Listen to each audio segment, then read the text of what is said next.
Are you thinking about making the move to the Chicago suburbs? Well, today I'm going over all the cost of living, not just housing, but everything that affects your wallet, the monthly bills that you can expect. I am going over housing prices and taxes, of course, but other things like transportation costs, how much it costs maybe to take the kids out for the weekend, things like that. And there's a cost that if you have kids especially, you are going to want to pay attention to and stick to the end, because I'm telling you, it's not just the cost, but it's what you have to do and how you need to get prepared. And if you don't, you're going to be in for a world of hurt, I guarantee you. So I'm going to be going over everything, and I'm going to be going over different exterior building types and how that affects your bottom line over time. I'm going to walk you through all that it takes, all that it costs to live in the Chicago suburbs. All right, so cost of living, what I'm going through right now is your day-to-day, all the bills that you can expect. And I'm going to start with electricity because right now is the summertime. And we basically have a situation, you know, we're going to be running your AC like crazy in the summertime, and your electricity bill, I got mine right here. All right, actually, I'm sorry, I don't have my electricity bill. For some reason, I couldn't log on to my ComEd account, but I have my gas bill. So in the summertime, your electricity bill is going to be a skyrocket. Now, I'm using as an example, like about a 3,000, 2,500 square foot home, and what you can expect on average. Now, I don't have all this memorized, so I have my bills and I got a little bit of notes here, so I'm just being honest about that. You're looking at about, on average, $280 per month on average for your electricity. Now, in the summertime, when you're cranking your AC, like right now, I'm dressed like this because it's freaking hot. It's like 90 degrees right now. I got the shade, which is nice, but so you're looking at like $350 sometimes for like a larger size house. Something you're probably gonna, if you're spending $600,000-$700,000, you can expect maybe $300 to $350 in the summertime. Now, in the wintertime, because you're using your gas to heat your house, your gas bill is going to explode. Your electricity bill is going to be next to nothing. But about an average is you're looking at about $280 or so. Now that adds up to like about $3,300 a year. That's about an average bill. And the thing is here is that we really have one provider. Depending on where you're at, usually, not always, but you have one provider. And around these parts in the western suburbs, ComEd is the biggest provider. Now, what about your gas bill? Well, here's the deal. We heat our houses with gas. I don't know where you're from, so I don't know how you heat your house. And depending on where you're coming from, you might not need to heat your house in the 0-degree weather that we have, like we do here. So in the wintertime, here's my gas bills. This is pretty cool. You're gonna see these gas bills on the screen. All my bills I'm gonna show you on the screen. All right, so in terms of gas bill here, I'm gonna get up close. You can see here in the summertime, my gas bill, $28.40. Right? That's a summertime gas bill because I'm really not heating my house. I'm not using my gas besides cooking. And then in the wintertime, $259. Now, mind you, I'm a single person by myself, right? I have a sort of a smaller house. These bills are going to be bigger in a bigger house, just like when I get to the water bill as well. You know, like I don't take as many showers. My clients who have 3-4 kids, their water bill is a little bit higher than mine. All right, so the next bill that I'm going to talk about is your water bill, right? Water can be really expensive around here, but once again, I don't know where you're coming from. So you might say that's cheap, right? And there's nuances. Like for instance, Elmhurst water is 50% higher than any other community around here, but you wouldn't know that unless you called, right? So that's why you give me a call. Anyways, so the thing with water, you're looking at myself, here's my water bill. Oh, wait, no, I forgot my water bill too. So my water bill, which you'll see on the screen here, is about a little over $100 a month. Hoover, what's your water bill? You probably don't even know, right? No. Okay, so our bills come out every 3 months, but the thing is it's about $100. For me, I'm by myself, so I know some of my clients that average, like they're talking like maybe $200, you know, almost $175, $200 a month for water. So that's what you can expect to pay for water, is about that $175, $200 a month if you have a bigger family. Once again, it depends. All these things depend. If you work from home and use a lot of electricity, it's going to be totally different than someone who goes to work every day. So so if you're running your AC all the time, yeah, your bills are going to be higher. Internet, okay? Internet is another bill that you have to pay attention to. So internet, I probably have a plan, once again, that is less than you're going to need because I have 800 Mbps. What does that mean? I don't even know what that means, Hoover. Megabytes per second. So once again, depending on what you need, if you have a big family that you have all these devices that you need to work on, then you know, that's not going to suit you. But I pay $50. Here's my bill. That's what I pay. Once again, I also don't like paying for a lot for internet. But my Xfinity bill, which you will see online, $50.36. So that's what I pay for my internet, Xfinity. In terms of when I mentioned about providers like Nicor, ComEd, you only have really one option here. For internet, you can basically do whoever you want, right? Like we have AT&T, has some fiber, not everywhere though. And then you also have, which I tried at one time, and then that's a whole story there. I tried, and then I went back to Xfinity, really because of the price. And then there's Xfinity, which used to be Comcast. It has a really bad rap. I actually think their customer service is actually pretty good. Anyway, so I pay $50 for my internet. I do recommend, every once in a while trying to get your rate down. They used to be better at that, and they used to be like, yeah, okay, don't leave. And now I find that they're not so much, right? I'm going to get into homeowners insurance in another part of this video because I think it's sort of specific. I want to walk you through like how homeowners insurance works and why it might be different than you expect in California and what you can expect on that front. But here we go. I told you that there's going to be a bill, and not everyone's going to have this bill because if you don't have children, you're not. But one thing that you have to pay attention to is daycare. Most of my kids, and I'm outside of a daycare here. There's kids here, so usually I try not to film too much with kids around. But anyway, so this daycare behind me, I'm here because you need to know what daycare costs, but more importantly, so I'm going to tell you, if you're in the city of Chicago, you're looking in the city of Chicago, daycare can be like $2,300 all the way up to like $2,600, $2,800 a month. Now, I don't know about you, but that shocks me. I don't have kids, but that's crazy expensive to me, but when you move out to the suburbs, the price goes down radically. You're looking at about $2,000, $1,700 a lot of places. One of my clients told me today he's at a place that's even about $1,000 and has really good care. Okay, so call me about that one. But anyways, the thing about it, it's not just the cost. So you can expect, if you're living in the western suburbs, you're probably about $1,700 to $2,000. Now, there's also things.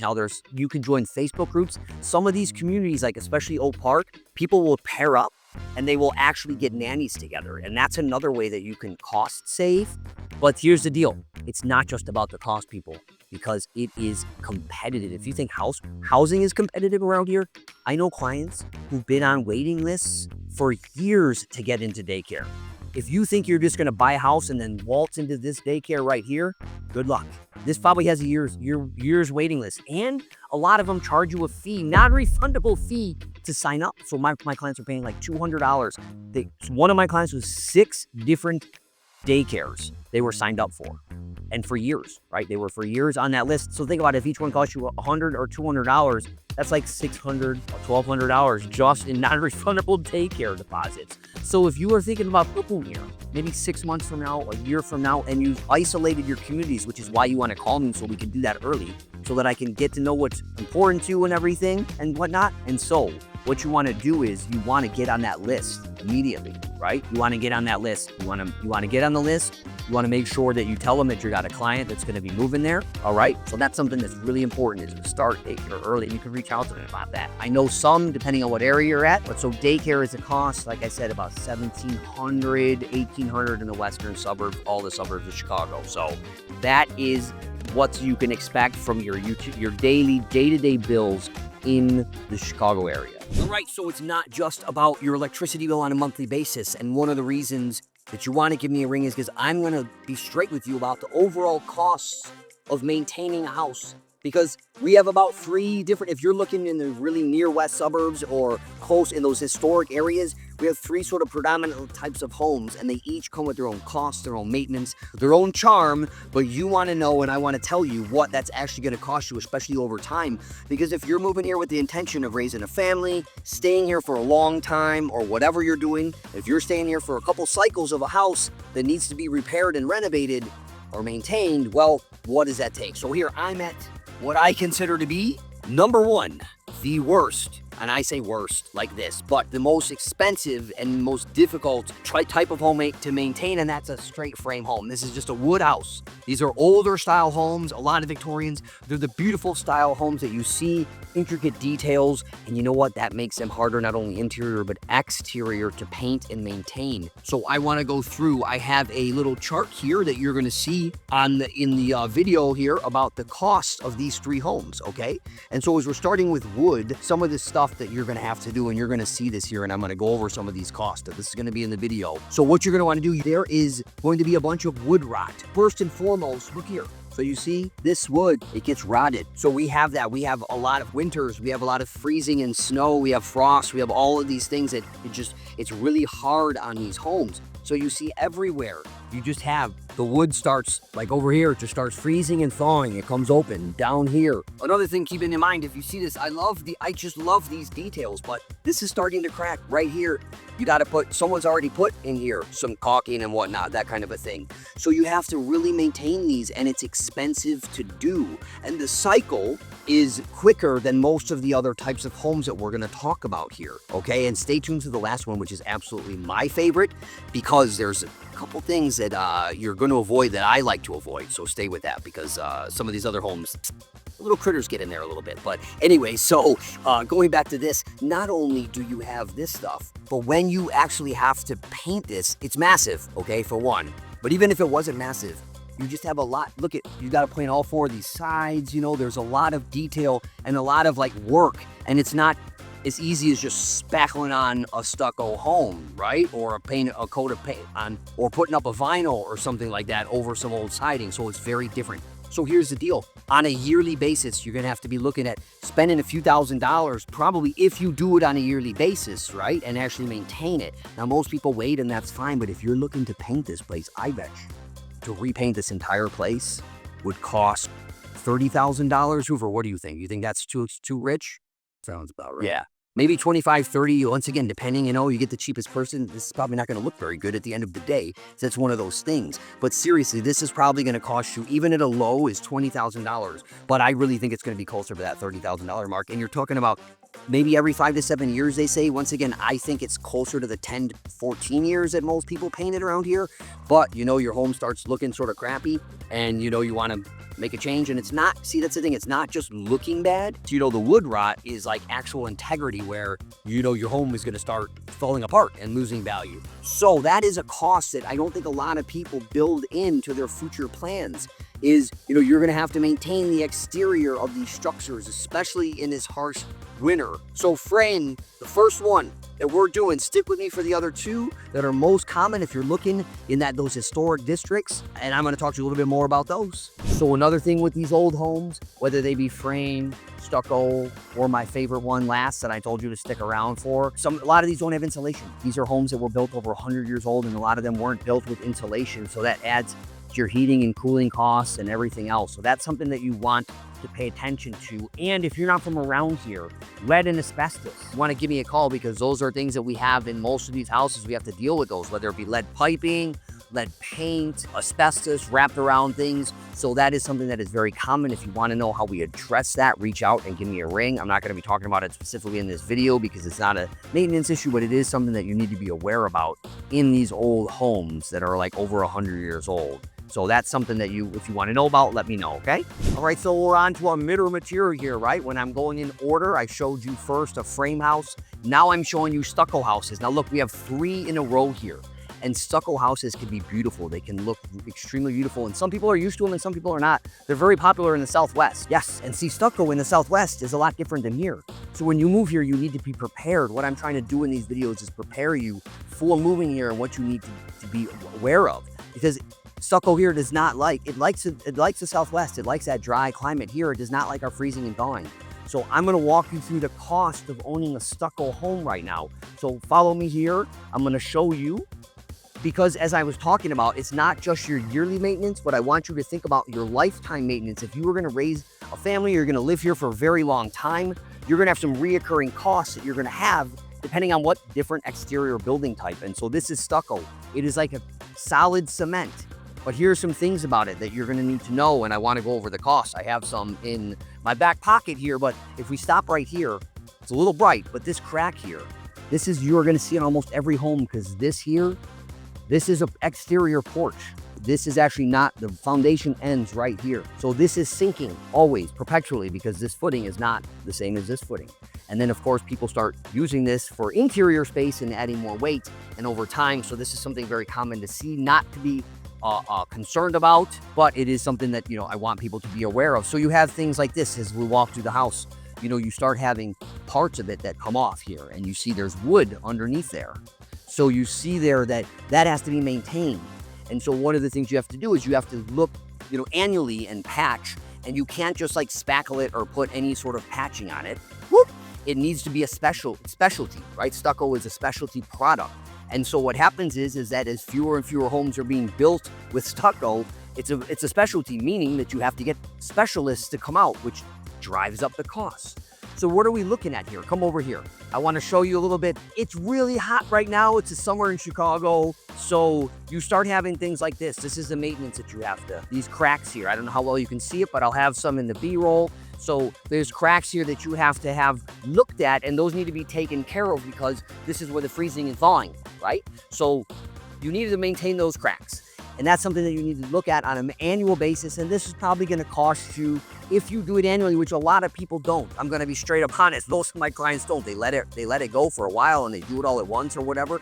But you're probably looking at about $500 to $700 a year. Here, what I did here is I put together, and you'll see this in the video here, a sort of chart of what your annual expectations. Now, some people seal and waterproof it. That is not something I know a lot of people who have done that. I don't think I know anyone who's done that. But the thing is what is when you need to redo this? That's the thing. When you're buying a house, you want to look at the exterior and say, okay, when may this need to be done again? Because that's an expense. And so what would it cost you if this was in really bad shape? Oh, as this gets in bad shape, because they say about every 5 to 7 years, which I think you're probably going to push to like 10. So let's just say every 10 years. Right now, this is probably going to cost you $10,000 to $15,000 to do this, give or take, right? To get this house re-stuccoed and properly sealed again and re-stuccoed as it flakes, because it's going to over time with the winters and stuff. So that's what you can expect. So if you stay in your house 20 years, you're looking at about 20 to 25 grand just in exterior maintenance. So it's not just your monthly, because if you don't do that, then you're going to come and you're going to call me to sell your house. And then I'm going to go, look at your stucco. It looks horrible, right? And the buyers are going to see that as well. So you do want to maintain that. So that's what you can expect with stucco repair. You're also going to have, there's wood at the base. You'll see that. There's wood rot as well, not as much as with a frame house, but you do have that. And then another thing, you get mice. You have a better chance of getting mice in a home like this and the frame home than the last home that I'm going to show you. So stick around, because the last one is my favorite and the one that if I was always going to buy, the type that I would buy. So stick around for that one next. All right, well, on to my favorite, my final. I told you I was saving what I consider if I was going to buy a house, which I did buy a brick house. But if I was ever going to buy a house, I'm going brick all day, every day. Maintenance-wise, you know, like I told you, there's something else I want to mention right at the end of this video that you minimize the risk of. So brick is just one of the best exterior structures. It has very, very little maintenance if you buy it properly, and that's the key. So here, you look at this here. This here, if you see this coloring here, and come with me here, this coloring here is a little bit different, and this coloring. So over time, what happens is you have mortar deterioration. And so when that needs to be done, it can be extremely expensive, like $20,000 or something. But the thing is, if you actually had to do it, which you aren't, if you call me, because I'm going to talk to you about that. And if you do, you want to try to negotiate a better price. But if you do have to do that, you're never going to have to do it again. It's not like stucco or a wood frame house that you have to do like every 5 to 7 years. I'm telling you, if you get a good tuck pointing job, you are going to die before that needs to be re-tuck pointed. So it's one of those things that, especially if you buy one that's already been maintained, you are going to have almost no problem. So you're talking about a frame home average with over a 10-year period. You're looking at, if you have to repaint it, especially, close to like $40,000 in upkeep. A stucco home is like maybe $20,000, and a frame or a brick home here, is like about $10,000 of like yearly maintenance. And a lot of times there's almost no maintenance. One of the things you do have to pay attention to, because, you know, you look, and if there's no mortar deterioration, there's no cracking, there's very little things that you have to worry about in the brick home. One of the things you do have to worry about is this lintel here. Now, this lintel is a piece of steel here that holds those bricks in place. Now, if that, you have to scrape that and paint that. If you don't do that and that starts decaying or whatever, that can cause some really serious problems, and it'll start sagging. But so here, going back to cost of living and maintenance over time, you have, in this order, frame home, I just said, over a 10-year period might run you about $40,000 extra in maintenance costs. A stucco home is going to probably be about $20,000 in maintenance costs. You know, that's about an average that is on there, you know, but I'm talking if you have to do the big ticket items, right? Like you have to do the painting, you have to do a full stucco repair. We're talking, if you don't have to do a full-on repair for a tuck pointing repair for a brick home, maybe not even $10,000 in maintenance over a 10-year period. And that, my friends, That is why I love brick. It insulates well. And as I told you, one of the awesome things is I've never had a mice in my mouse in my house ever. You don't have the openings that frame homes and stucco homes and that have where people get mice in their house frequently, especially in the winter, because they come crawling in your house when it gets cold out. And Hoover, have you ever had a mouse in your house? Nope, because this is a brick house. My house is a brick house, and that is something you don't get. And you are probably going to get mice if you have a frame home, because like I said, they love coming in the wintertime. So that is an overview of the 3 different main materials, exterior materials. If you're looking in the historic, sort of the more historic areas closer to the city, farther we get out, we have, the regular sided homes that you might be used to. But that is what you can expect maintenance-wise when you buy a home in the Chicago suburbs. All right, so what would a cost of living video be without talking about your biggest expense, and that is housing? I'm going to go through 4 neighborhoods. The thing is, we have 300 different suburbs throughout the Chicagoland area. And so I picked 4 to go over sort of the median that you can expect, sort of the schools that you can expect at those median sales prices, so you can get an idea of like what housing costs. And that's the thing, it's so variable. But what I'm going to be doing now is I'm going to be going through 4 different communities, talking about the prices, the median sales price, walking you through what those homes actually look like, sort of what sort of years of home style that you can expect in the different communities. I'm going to be going over the taxes in those communities, talking about insurance. So that's what I'm doing here. I'm going over your biggest payment, which is your housing payment, and what you can expect to get for that housing payment in some different neighborhoods. So stick with me. And the last one is, I think, the absolute best value around. I keep on saying this. You can check out my video that I did about the pros and cons of this place, but stick with me because I think bang for your buck, you are going to get the best schools and the lowest monthly payment that you can, best I say that relatively, that you can around. So stick with me for that. All right, so I'm going to start with Naperville, all right? Naperville is a very well-known suburb. If you're searching for great places to live, Naperville comes up consistently in one of the top places to live, not just Illinois, but in the entire country. So it's a massive place in and of itself. It's huge. I mean, you can be on the south side of Naperville. It could take you a half an hour just to get to the north side and the train. But so what we're talking about, as I mentioned, is home prices here, how much it's going to cost you on a monthly basis, but more importantly, sort of what types of homes you can expect. So Naperville is, if you look here, I'm just going to show you for these 4 communities, the median sales price right now in May of 2025 is at $694,000. And that is common for what I think, I see in areas that have high demand because of the schools, because of their proximity to the city, the amenities, that kind of a thing. While we have the whole Chicago area is under 400,000 median. When you start getting into the areas that you're probably looking, a lot of clients I'm looking at are working looking into, you're really getting into that higher price point here. So let's look, what can you get for that price in Naperville? Well, here we are. I wanted to go through just this one house, give you a feel for what you can get. As I said, Naperville's a newer community, so you're looking at places that are, a lot of times there's going to be stuff in the 70s, but a lot of 80s and 90s builds, and then you get into a lot of like 2000s and newer. This is an 89 build, so you get a really a nice stately view. This sold for $694,000. It actually closed they had multiple offers. It closed in 6 days, or got a contract in 6 days, and I think they could have got one earlier. So what do you get for the median here? So this is 2,800 or so square feet. This is very basic 1989. You have your family room off of the kitchen, which a lot of people like. You don't get that in some of the older communities that we have closer to the city. That's not as common of a feature. For a lot of people, this might be considered a dated kitchen. You might want to do some work. And that's where you start talking about the price point that you're in, what you're going to get. So this is where I want you to be seeing, okay, this is the type of stuff. Do I think I would come in here and need a bunch of work? Is this really in my budget or not? Or do I need to maybe up my budget and get something that is more move-in ready? And I don't know what's move-in ready for you. Everyone's different. So since this is 1989, for instance, look at this carpet is going to be, there's not going to be hardwood almost guaranteed underneath here, where in a lot of the older homes, you're going to have hardwood if you like that. Carpet's not as popular these days. Washer dryer on the first floor. Now here, this bathroom here, this primary suite is just massive, which is nice. You have a lot of real estate.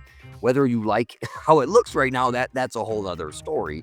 That's another story. But so these rooms are just, you're going to be sort of a little bigger than some of the other rooms that you have, like I said, in the older houses. But then what's really nice is you have a lot of space, a lot of yard, and that's going to distinguish, the farther west you get out west you get.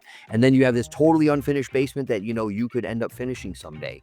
So that is Naperville. And now Naperville is about the farthest west suburb that you can be. So I want to show you here, if you're looking at Naperville, you're looking at commute, you see, oh, this is a nice house, I would want to live here.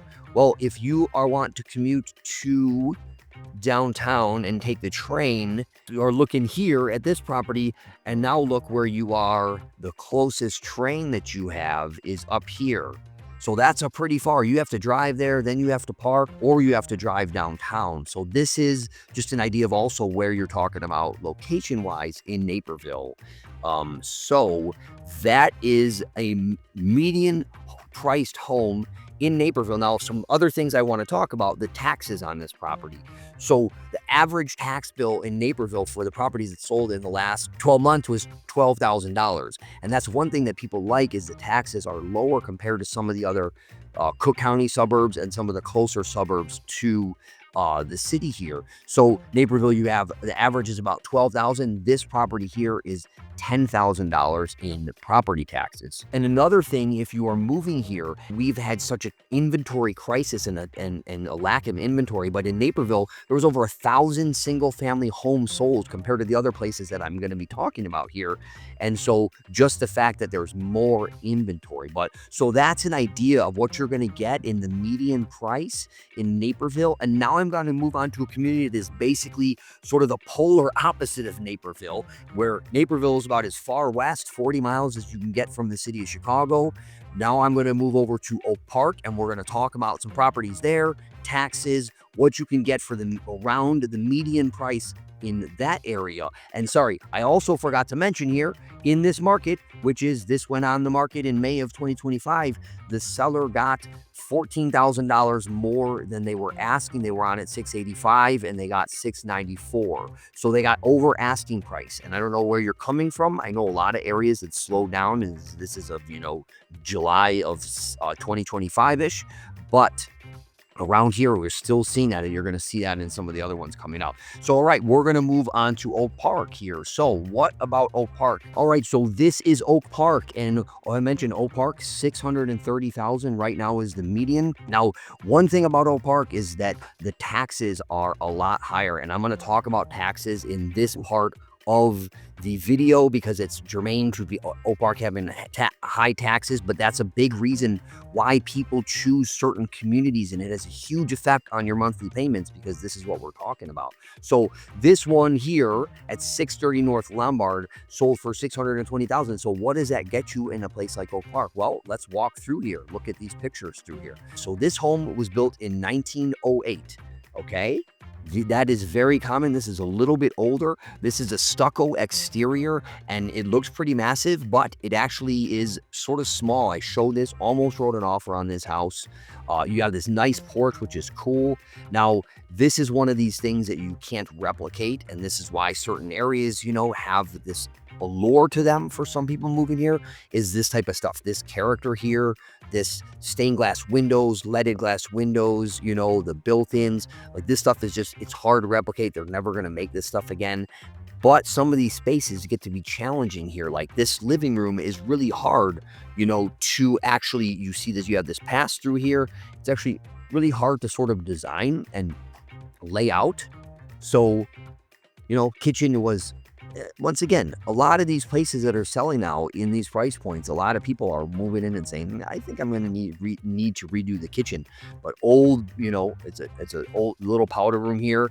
This had 2.5 baths, but you have the hardwood on the second floor. Now here's the thing.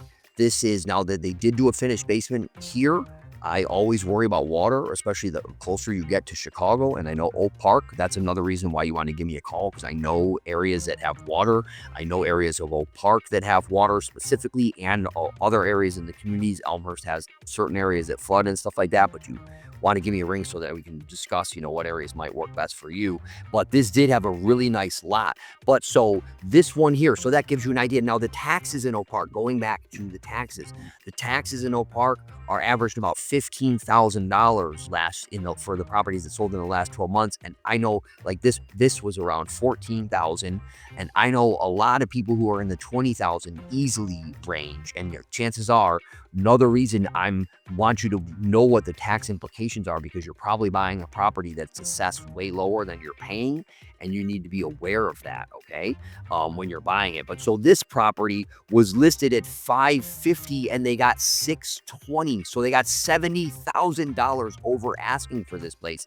And that's the thing, Oak Park, that's happening a lot during this market, partly because the inventory, we only had like 350 some properties in Oak Park sell, and in Naperville there was like over 1,000. So just the inventory alone. So that is, what you can get. I'm talking the taxes wise. So what does that look like on a monthly basis? So you're looking at, for instance, this place, and then I want to get into insurance right now, talk a little bit about insurance, and then I'm going to talk to you about how these communities stack up in terms of schools and why that's a big reason people are moving here. So I want to talk to you a little bit about the schools, and I'm actually going to show you right now what Naperville rates and Oak Park rates, because the truth is I sort of forgot. I was going to talk about it a second ago. But if you look, 4,490, and that does not include insurance, and I'm going to talk about insurance right now. So this is where you start getting into those property taxes. If these property taxes go up to $20,000 when you buy this place, which sometimes that happens, and I'm going to help you sort of figure out if that might happen to you, especially next year in 2026 in this area when the reassessment hits. So definitely call me about that. But so you're looking at about 4,490 right now with that an interest rate of 6.845 at that price. Now here's the deal, taxes around here. For properties like that I'm showing you, you're probably looking at about $3,000 to $4,000 in taxes for your property taxes.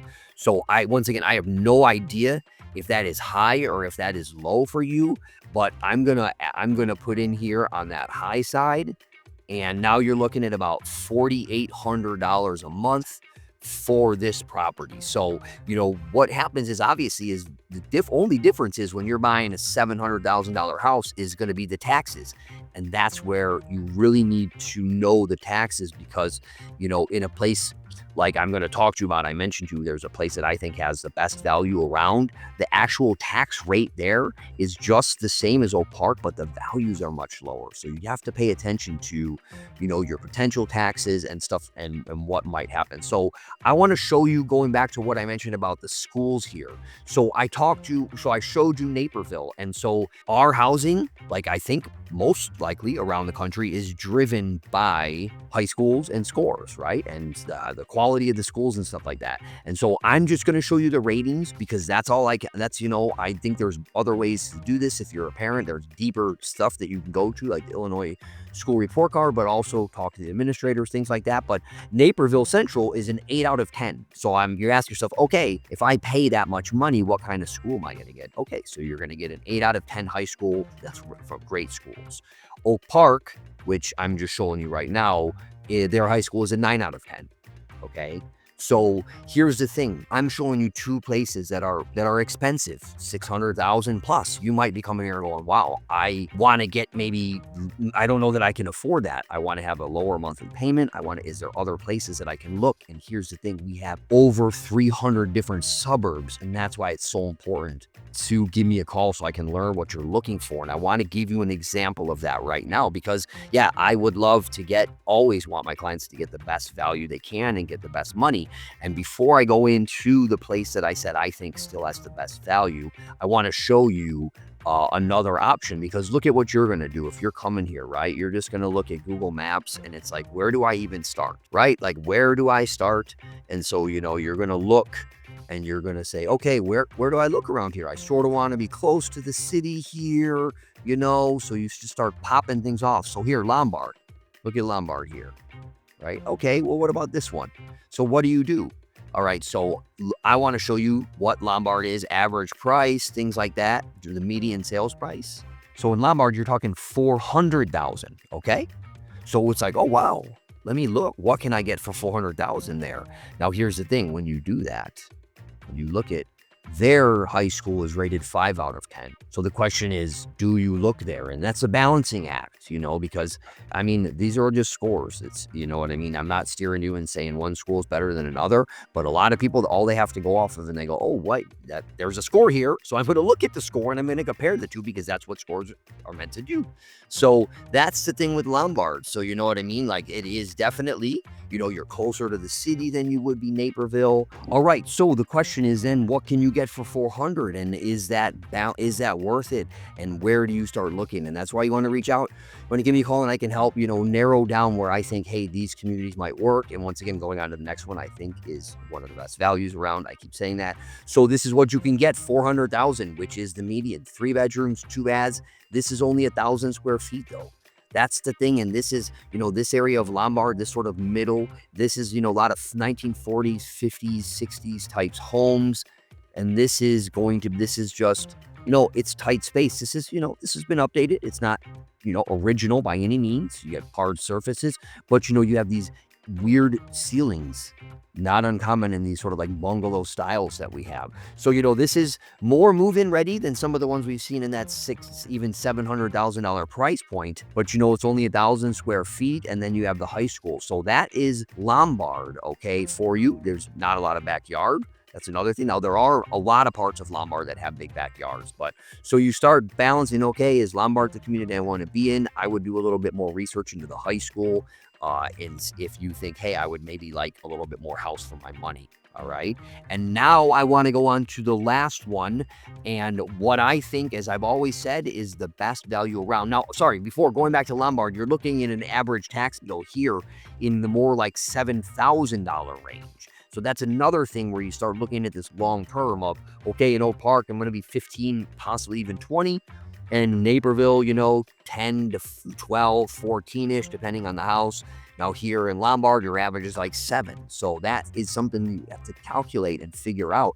And you're not going to be able to get a big house. You can in Lombard, but there's more smaller homes here. So where do I think the best value around? And that is Brookfield. For me, the combination of being close to the city, having a train, and I'll show you the schools, the Brookfield high schools. Look at this. Riverside Brookfield High School, 9 out of 10. Now there's 2 schools that Brookfield kids go to high schools, but 9 out of 10, and the median sales price is $355,000. And you're probably wondering, like, why? And a big part of it is the housing stock. This is like some post-World War II construction. They're just smaller homes. You just don't. And they have gravel alleys. Check out my other video that I did on the pros and cons of Brookfield, because if you were thinking about Brookfield based on this, I did an awesome pros and cons video where you learn little things like they have gravel alleys, which is a little crazy. But here's the deal. So you have 355. I showed you just have 9 out of 10 in the grade school or in the high school. So what do you get down? What do you get there for that in that median price? I'm going to show you that. And the thing about Brookfield is that the taxes are like in that $8,000 range. And this is where we go back to, all right, the taxes. People look at the rate a lot of times. You hear people say, well, the tax rate is this and the tax rate is that. And the thing is, the tax rate in Brookfield is actually pretty high. So it's about as high as Oak Park or around there. But the values are so much lower. So you just don't have, your tax burden is much lower, usually in that $8,000 to $10,000 range. So you also have, the values around you aren't as high and the homes aren't as big. So I'm going to get in and show you Brookfield house here. All right. So this here in Brookfield, now this is 374. So a little bit above that, but 3 bedrooms, 2 baths. It's like 1,400 square feet. You look at this here, but this is really nicely landscaped. This is, move-in ready, but it's smaller spaces. It's just not that grand space. You don't have open concept at all. You don't really have the ability to do open concept because it's just a smaller footprint than you have in some of the other homes that we were looking at. And that's one of the things. That's one of the limiting factors in some of these communities, even with good schools. You have this basement here unfinished. Now we have a lot of water problems in our basement. I always tell people to reach out because I really do a lot of diligence on that, or talk to you about it, at least let you know what's going on. So that is Brookfield to me, the combination. Now you're going to have smaller homes. but you're all in price. So what you're talking, so look here. Now we're looking at what are you going to be paying for this house? So the thing is here, now you're going to be 26, 22 per month. So you're like $2,000 cheaper. You still have great schools. Now you just have to figure out, is the house going to be the right house for you? So that is a broad, like there is just so many different communities you can go to and think about. That's why it's, like I said, over 300. Reach out. I can have a really quick conversation. I grew up here. I know the different areas at least to give you maybe a 5 to 10 to start working off of based on what is important to you. That balance, because that's a big thing, is you got to balance the commute, the schools, what you're looking, maybe you're not even looking for schools. So the commute, the price, the size of the home, the style of the home, that's all factors in. So reach out about that. And I'm going on to the next cost of living next. All right, so you got to get to work. It's going to cost you something, right? You either have to take a train or you have to drive. So what is that cost and how much is it going to be on a monthly basis? Well, let's do some numbers here. We're looking right now, the average is about $3.72 in Chicago. This is June 2025. At this gas station, I'm at $3.69. So let's say you're commuting from Naperville. Naperville's like 40 miles. So if you're driving there every day, you're looking at about $240 a month in gas. That's what you're looking at from Naperville. Now, I'm not too good at math, so I'm not going to be starting to do numbers at 20 miles and 15 miles and all this. You can do that, obviously, be half if you're driving 20 miles, but that's what you can expect. Our gasoline is usually pretty expensive, I think, around the country. Once again, I don't know where you're coming from, but that's what we're looking for at gas. Now, what about like oil changes and things like that? My oil change, I get a full synthetic. It's like $90 or something like that. I usually try to use a coupon. You could get some of those, or like a regular oil change is about $35. So depending on how much you drive, that's what you can expect from an oil change perspective.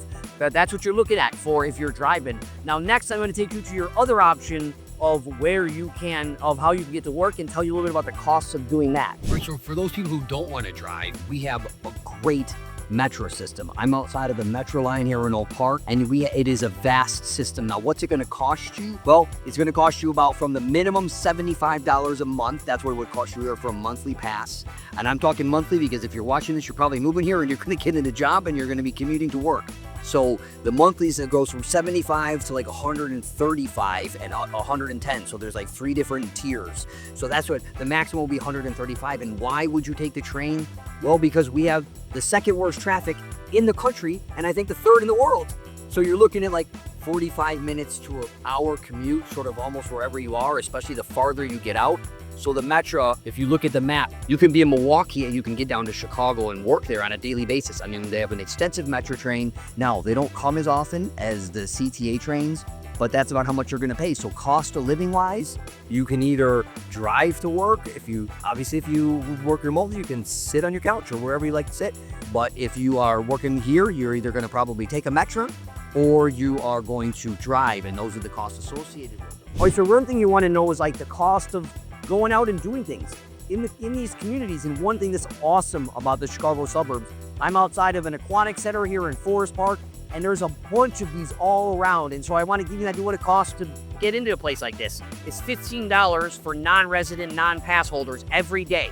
Now, if you want to get a yearly pass, it's $80 for residents and $160 for non-residents. So that is similar, like when I took my niece ice skating in the place in Franklin Park, it was about that much. We paid about $15 because we were non-residents. I took my nephew to an aquatic center, an indoor one in Schaumburg, and it was like the same. It was like $15, $20. Now, other things that you can do is something like Brookfield Zoo. A place like Brookfield Zoo is a great place to take the kids. We actually have 2 zoos. One, Brookfield, costs on a daily, if you just go for the day, let's say you got people coming in or you just want to go once a year, it's $29 for adults and like $19 for children. You can get a yearly pass for $199 or one for $299 that has different options. Like you can park in 2 lots and there's some different perks. For the $299, of course, because it's $100 more, right? So I hope there's a perk. You would have paid the same unless there was something different. So that is something. Now there's also the Lincoln Park Zoo, which is free.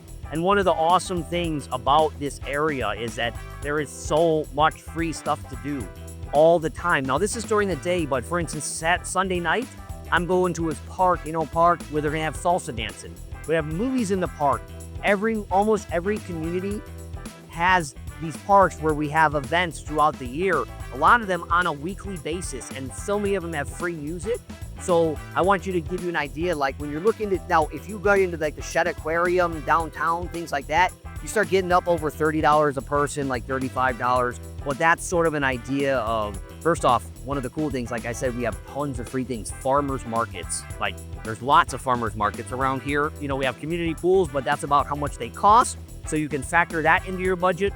And then also a little bit on terms of like if you want to go to sort of a bigger thing like the zoo or something like that. So what I love about here is that you not only do you have free stuff, but you have paid stuff. I mean, there is so many things to do, so many different options for kids and adults. You know, there's just a lot of opportunity.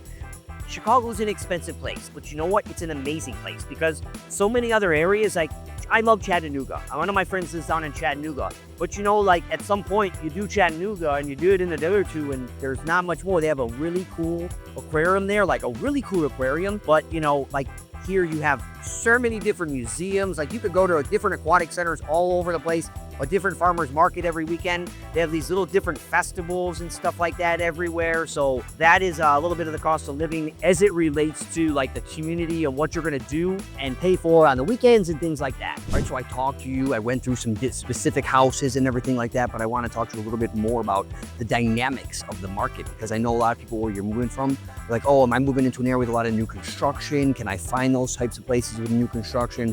What are the dynamics of your housing market? You know, is there high demand in certain areas versus other areas? And here's what we find here. I'm outside of a random new construction, right? And that's what you find in a lot of these areas, unless you're talking way far out, like 60 miles, something 65 miles out, maybe Plainfield, 50 miles, where you start in those cornfield areas where they're starting to build new developments.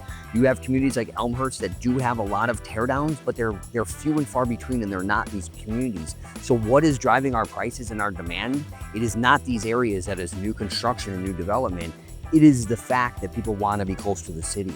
So you have areas where the schools are highly rated and close to the city, that demand is high. And what we've seen is over the last few years is nobody is moving, right? So we have an inventory crisis because those areas are awesome and nobody's moving. You're gonna love it when you move in. But the people who have lived there for a long time, aging in place is getting much more common. So we don't have activity, we don't have movement.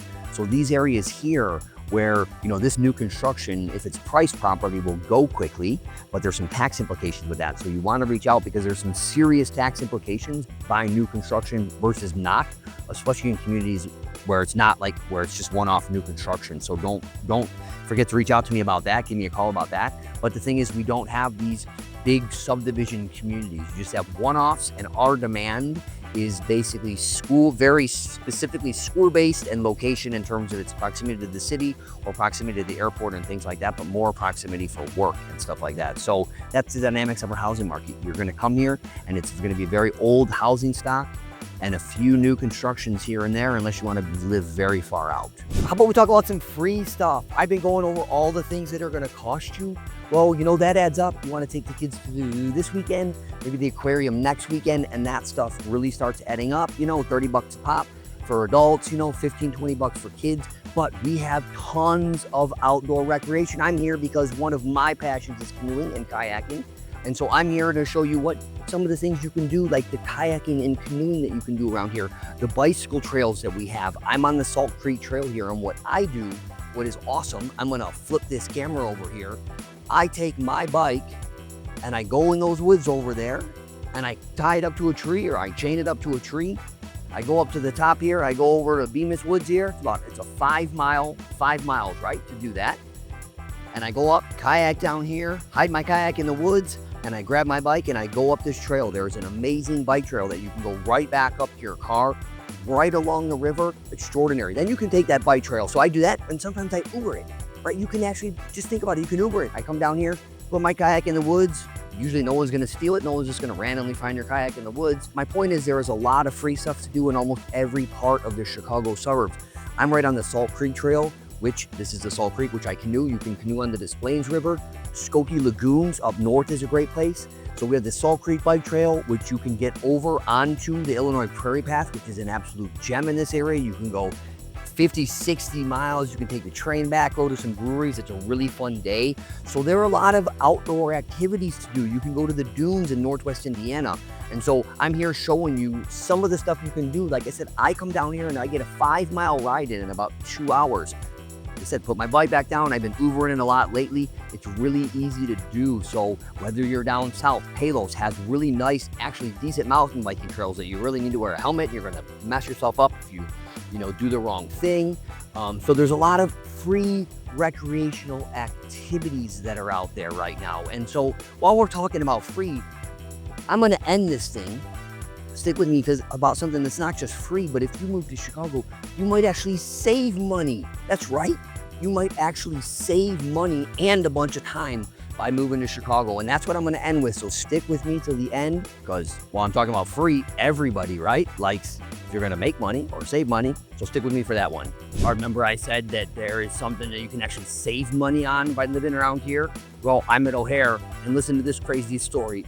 Last week, on this day, I didn't even have a ticket, and I'm about to go to London. And you know what I'm doing? I'm just going to see some concerts. So here's where this can save me some money.